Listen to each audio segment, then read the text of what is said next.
Dear students, in this video I am going to explain about the methods of distribution of water. What are the methods to distribute the water to the public? Guys, you know that the water supply is a big task for civil engineers because there are 4 steps in water supply. The first step is water drawing, second is water treatment, third one is the water collection, and the fourth is the distribution. And here I said that we can discuss about the methods of distribution. Distribution, it is totally based on the topography of the area. The methods of distribution is divided into 3 types.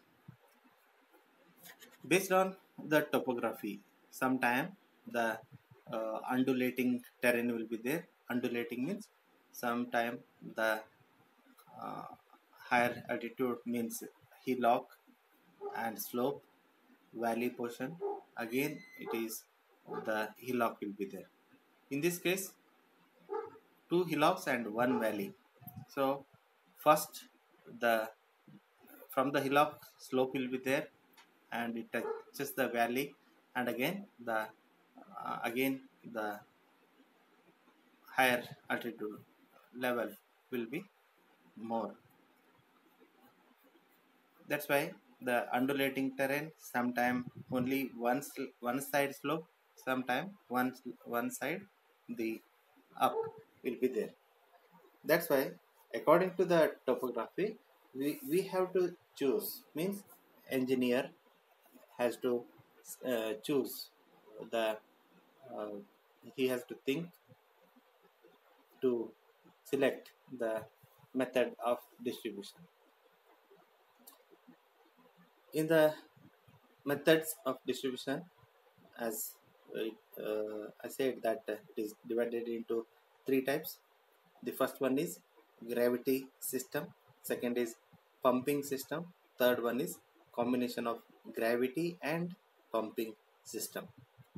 In the first one, gravity system, as I said that where the one side slope is there we can adopt the gravity system, because if the water source is available at the higher altitude and at the lower altitude the settlement area or the people who are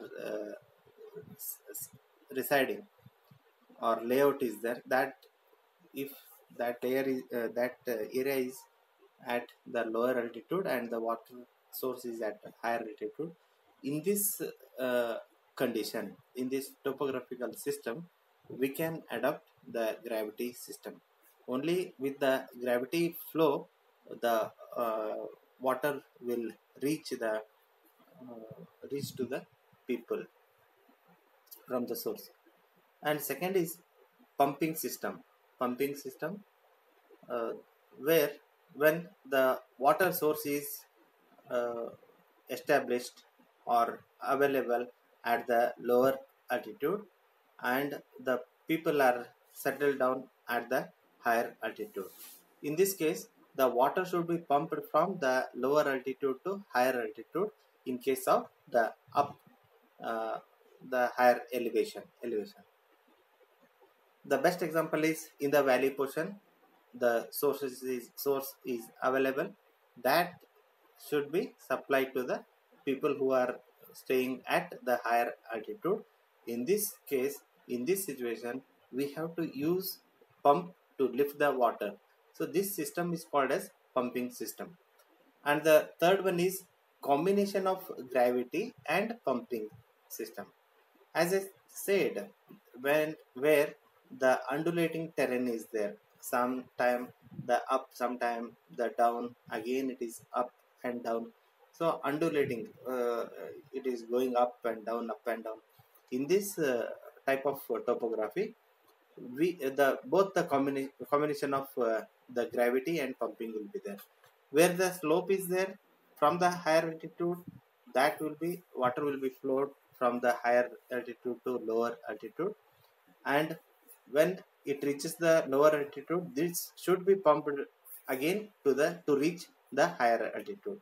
In this case, both gravity and pumping arrangement should be there. That's why the system which is a combination of gravity and pumping is called as the third one is combination of gravity and pumping.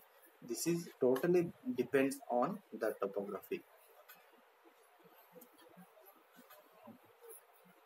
And system of water supply systems are, there are two types.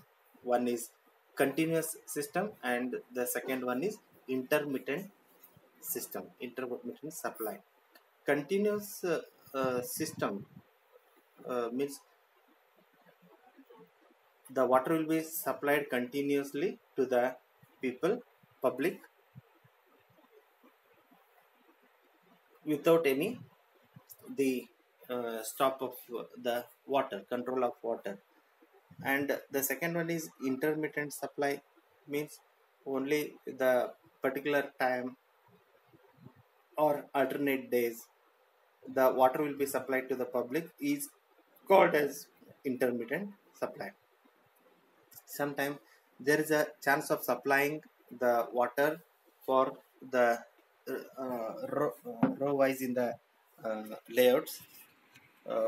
Suppose morning 6 to 8, the waterman will supply the water for first and second row, and after 2 hours he will close the wall, and then he will start the wall to supply water for third and fourth rows. For 2 hours he will keep open the wall, and the water will be supplied to the third and fourth rows. And after again 2 hours he switch on the keep open the walls for fifth and sixth rows, and he is to keep close the wall for third and fourth row. Like this, there is an arrangement of supplying for the fixed time. Like this, there is a also some time where there is a shortage of water. The waterman will supply the water for alternate days. If the water is supplied for first days for first and second row, and waterman will supply third and fourth row for second day. Like this, this arrangement will be there in the intermittent supply. You can also see the drawbacks of intermittent system. The drawbacks of intermittent supply is fire demand, domestic storage, pollution in supply, size of pipes, wastage from water taps, and staff requirements. As I told that again and again, operation of valve, controlling speed and all, the staff is required. And for fire demand, we cannot get the water continuously. We have to store the water for fire demands. And in domestic storage, for domestic use, we have to store the water and we can use. And in intermittent supply, there is a more chances of pollution in supply, because there is a chances of damaging in the pipes at corner and all. Where the damage is occurs, there the pollution will be more. Where the damage is there, leakage will be there. And again, after switch off the pump, the leakage water again enters into the pipeline, then that contaminates the water. This is how the water may get polluted by intermittent supply. And the size of pipe will be more in the intermittent supply, and the wastage from water taps. there is a more chances of wastage of